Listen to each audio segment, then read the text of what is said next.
चुनाव का बिगुल बज चुका है।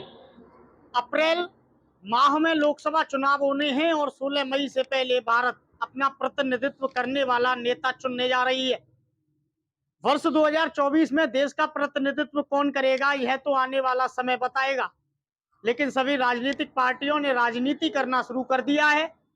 एक और जहां जयंत चौधरी लगातार भाजपा के साथ जाने का इशारा कर रहे हैं, तो वहीं इंडिया वर्सेस एनडीए की लड़ाई में कांग्रेस के हाथ को साइकिल का साथ उत्तर प्रदेश में मिल गया है।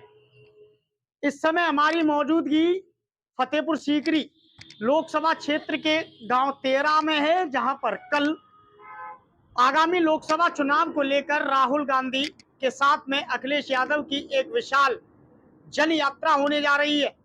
लगातार राहुल गांधी कश्मीर से कन्याकुमारी 16 फरवरी से करीब 4000 किलोमीटर की यात्रा, जिसका नाम कांग्रेस पार्टी ने भारत जोड़ो न्याय यात्रा दिया है। आज प्रियंका गांधी ने अमरोहा में जन सैलाब को संबोधित करते हुए एक विशाल भाषण में कहा कि जिस प्रकार आज देश में महामारी जैसी बातें फैल रही हैं, एक छत्र राज सरकार का चल रहा है। मोदी मैजिक कहीं न कहीं राहुल गांधी और प्रियंका गांधी के आगे आगामी लोकसभा में फीका पड़ता हुआ दिखाई दे रहा है। हमारे साथ में इस समय जो आप फौजी बाबा की ड्रेस देख रहे हैं, यह कोई आम आदमी नहीं, 92 खैरागढ़ विधानसभा चुनाव लड़ चुके रामनाथ सिकरवार जी हैं। रामनाथ सिकरवार जी अपने कार्य क्षेत्र में कार्यशैली के लिए जाने जाते हैं और वे लगातार जनहित के मुद्दे को उठाते रहते हैं। अभी हाल ही में प्रदेश के मुखिया योगी आदित्यनाथ ने ट्वीट कर पुलिस भर्ती को निरस्त किया है, जिसे लेकर कांग्रेस ही लगातार भाजपा को अपना निशाना बना रहे हैं। रामनाथ सिकरवार जी से विस्तार से जानेंगे क्या तैयारियां हैं उनकी कल राहुल गांधी की भारत जोड़ो न्याय यात्रा को लेकर, और रामनाथ जी को बधाई भी देंगे क्योंकि संभावित उम्मीदवार है वह कांग्रेस की ओर से लोकसभा फतेहपुर सीकरी सीट से। रामनाथ जी, आपका चैनल पर हार्दिक अभिनंदन व स्वागत है। धन्यवाद। लगातार कश्मीर से कन्याकुमारी राहुल गांधी चल रहे हैं, 4000 किलोमीटर की लंबी यात्रा है। क्या लग रहा है, अब दिल्ली दूर नहीं? अब पूरे देश में ऐसा लग रहा है कि इसमें शीत युद्ध जैसी स्थिति है। किसी भी पार्टी का कोई भी नेता के अंदर कलेजा नहीं है क्या सरकार के खिलाफ एक शब्द बोल सके। सब अक्सर लोग जिनको आप बड़ा नेता मानते थे, मोदी जी के ईडी और सीबीआई के भय से भीगी बिल्ली की तरह बैठे हैं। आज हिंदुस्तान के अंदर एक ही शेर नजर आ रहा है, वो है राहुल गांधी, जो अपनी दादी को, अपने पिता को देश हित में शहीद कर चुके हैं। अपने पिताजी के पद चिन्हों पर चलते हुए बगैर किसी भय के देश में एक क्रांति उन्होंने छेड़ी है। जनता आज कांग्रेस की बात कर रही है, मुड़ रही है। जनता को पता है कि इससे तो पहले दिन अच्छे थे। पहले थाने तहसील कहीं भी जो 5000 की रिश्वत में काम हो जाता था, अब 50,000 में भी नहीं हो रहा है। ये इस देश के अंदर भ्रष्टाचार, अत्याचार, शोषण चरम सीमा पे पहुंच गया है। अब इन भ्रष्टाचारियों का पाप का घड़ा भर गया है और इस घड़े को फोड़ने के लिए राहुल गांधी जी ने भारत जोड़ो यात्रा शुरू की। अब भारत जोड़ो न्याय यात्रा शुरू कर दी है और 25 तारीख को जिला आगरा में तेरा में उनका भव्य स्वागत समारोह किया जाएगा। आप लोग न्याय यात्रा चला रहे हैं और बीजेपी कह रही है मोदी की गारंटी है तो मुमकिन है। देखो, आजकल हम किसी के मुंह से टेप नहीं लगा सकते, कुछ भी कह सकते हैं वो। अब मोदी जी का एक प्रधानमंत्री के तौर पे मैं बहुत सम्मान करता हूं, लेकिन एक इंसान के तौर पर उतना सम्मान अब नहीं बचा, क्योंकि मोदी जी को इस स्थिति में पहुंचाने वाले अटल जी थे। और अटल जी जब गुजरात में जो कत्लेआम हुआ, उस समय उनको हटाना चाहते थे, लेकिन बचाने वाले अडवाणी जी थे, जिन अडवाणी जी ने यहाँ तक पहुंचाया। उन अडवाणी जी को उन्होंने कॉर्नर में बिठा दिया, जो कि राष्ट्रपति बनने के हकदार थे। लगातार कांग्रेस सवाल उठा रही है। आज प्रियंका गांधी ने बीजेपी को आड़े हाथों लिया है, कहा है भर्ती आती है निरस्त कर दी जाती है। पुलिस भर्ती निरस्त हुई है, क्या कहना रहेगा आपका? ये तो होना ही था। मैंने कई स्टूडेंट से पहले सुना था कि आप तैयारी भले कर लो, ये पेपर लीक होगा, जो नाटक पहले से होता आ रहा है फिर होगा, और वही हुआ। ये केवल बेरोजगार लोगों के लिए, नौजवानों के लिए एक तरह का कुठाराघात है। और इसकी छोड़िए, इन्होंने आर्मी को अग्निवीर बना दिया। आज आप बताइए, जिस सोल्जर का भविष्य नहीं दिखेगा, वो कैसे उसके अंदर जुनून, जोश, जज्बा, क्रांति पैदा होगी। आज जैसे अग्निवीर का इन्होंने सत्यानाश किया, उस आर्मी का सत्यानाश किया इन्होंने, इसी तरह से जो बच्चे हैं हमारे पढ़ रहे हैं, इनका भी भविष्य पेपर लीक करा करा के कर रहे हैं। आपने सेना में काफी अपना सहभागिता दी है, आप पूर्व सैनिक हैं। लगातार जिस प्रकार आपने बताया कि अग्निवीर बना करके कहीं ना कहीं सेना का अपमान किया है, आर्मी का अपमान किया है। आर्मी को इन्होंने बहुत कमजोर कर दिया है। मेरे आर्मी में कई रिटायर्ड जनरलों से बात हुई है, मार्शल से बात हुई है। बोले थे कि रामनाथ जी, अब पहले वाली आर्मी नहीं रही। अब तो इनके मंत्री आते हैं तो पहले वहां के जीओसी को भी फोन कर देते हैं, जबकि हम सेना में थे पॉलिटिक्स और आर्मी बिल्कुल सेपरेट, कोई झंझट ही नहीं था। अब तो पहले कई बार भी अटैक हुए हैं और भी कई चीजें हुए, लेकिन अब नाटक ज्यादा करते हैं, काम कम होता है। ये देश के अंदर चल पड़ा है। और पहले अगर सरकारें गलत होती थी तो जनता रोड पे आ जाती थी, इनका विरोध करते थे, लेकिन अब विरोध करने वालों को इन्होंने कमर तोड़ दी है।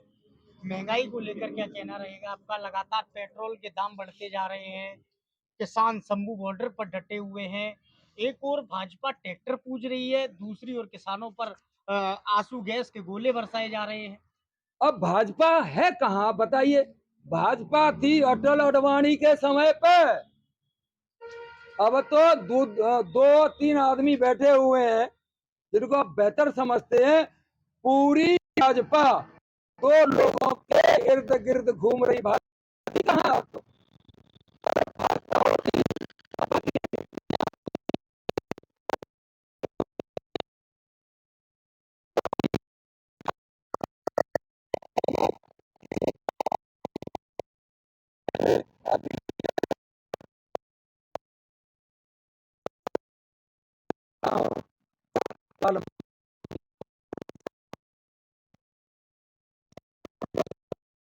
इन्होंने रास्ता, लेकिन अब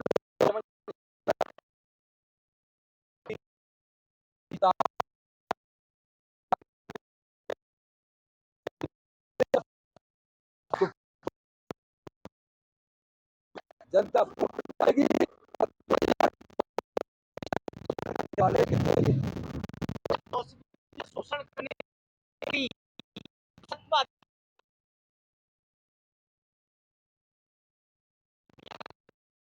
जा रहा है।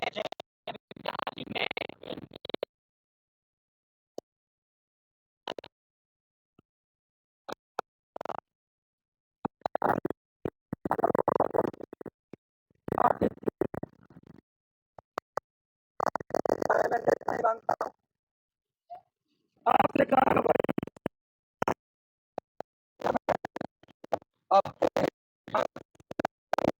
सीबीआई सब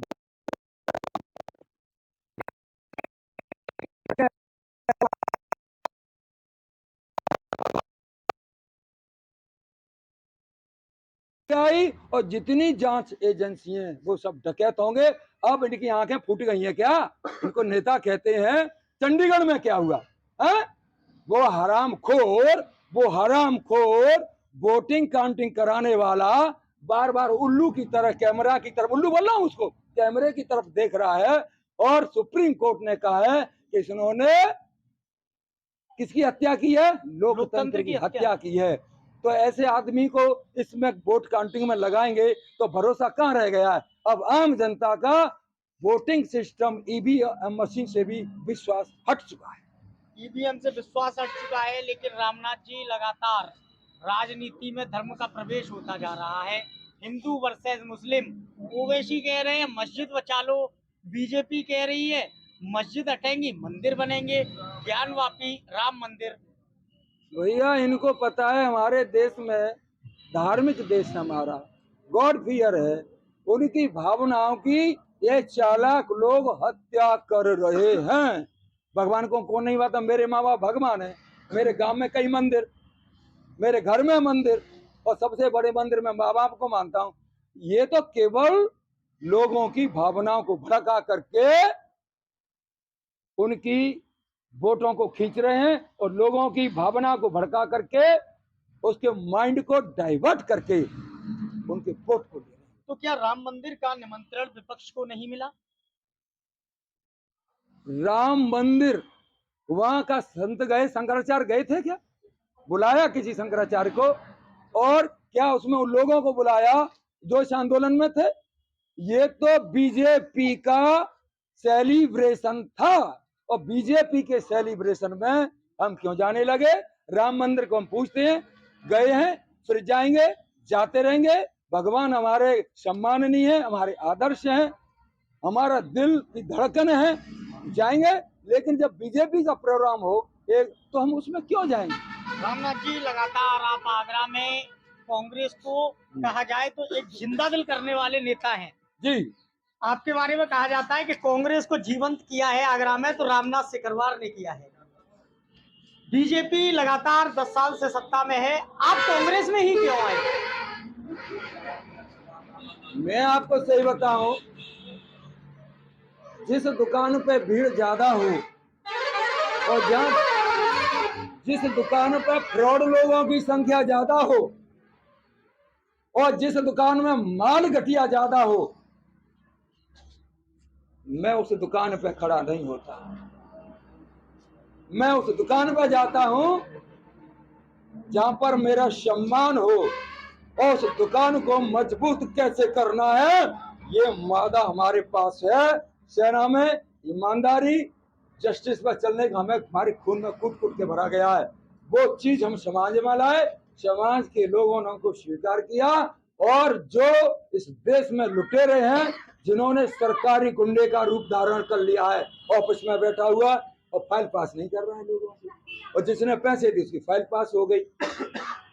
बच्चा प्रेशर बनाया कि मेरी फाइल पास नहीं हो रही हो, वो 1 लाख में करा ले गया, तो वो भी मजबूरन उसे पैसा दे के फाइल पास कराऊंगा। इसको बोलता हूँ सरकारी गुंडे। लोग आपको फौजी बाबा कहते हैं। लोगों का कहना यह भी है कि अग्निवीर परीक्षा जब हो रही थी तो रामनाथ सिकरवार ने आगरा में युवाओं को भड़काने का भी काम किया। भड़काना नहीं कहते हैं, हमारे बच्चों को अगर कोई लाठी चार्ज करेगा, आंख दिखाएगा, तो अपने बच्चों के साथ उसका पैंट गीला करवा देंगे। ताकत हम लोग रखते हैं। ये बच्चे वो हैं फौजी बाबा जिंदाबाद बोलते हैं, ये बच्चे वो हैं रामनाथ सिकरवार जिंदा बोलते हैं। मेरे लिए जिंदाबाद बोलने वाले के अगर किसी ने उंगली उठाई, उनसे अधिकारों पर डांका डाला, तो मोर्चा खोद के लड़ेंगे और हिम्मत है हमसे प्रति दिखा लेंगे। एक सोल्जर आखिरी दम तक लड़ता है, ये हमको सेना में सिखाया जाता है। हमारी बाजू कट जाए तो इस बाजू से गोली चलती है, ये बाजू कट जाए तो दांत से ट्रिगर खींच करके फिर गोली चलती है। जब तक सांसें रहती हैं पतन के लिए लड़ना हमको सिखाया गया है। ये भेड़िया हमसे क्या लड़ेंगे जो सुबह से शाम तक रिश्वत दलाली लेते हैं। मेरी नजरों में ये भेड़िए हैं। मेरी नजरों में ये लगातार भेड़िए हैं और ये देश का उत्थान नहीं, लगातार कहा जाए तो पतन की बात करते हैं। ये कहना है खेरागढ़ विधानसभा चुनाव लड़ चुके कांग्रेस के वरिष्ठ नेता और आगरा में कांग्रेस को जीवंत करने वाले रामनाथ सिकरवार जी का। रामनाथ सिकरवार ने कहा कि मैं देश सेवा के लिए संकल्पित हूं और देश सेवा में लगातार अपनी सेवा देता रहता हूं। कल राहुल गांधी के साथ अन्य तमाम बड़े दिग्गज नेता आगरा पहुंचेंगे और कांग्रेस की रीति और नीति को जन जन तक पहुंचाकर 2024 लोकसभा विजय फतेह के लिए अपने आगाज की शुरुआत करेंगे। अपने साथी के साथ शेखर पंडित, आगरा।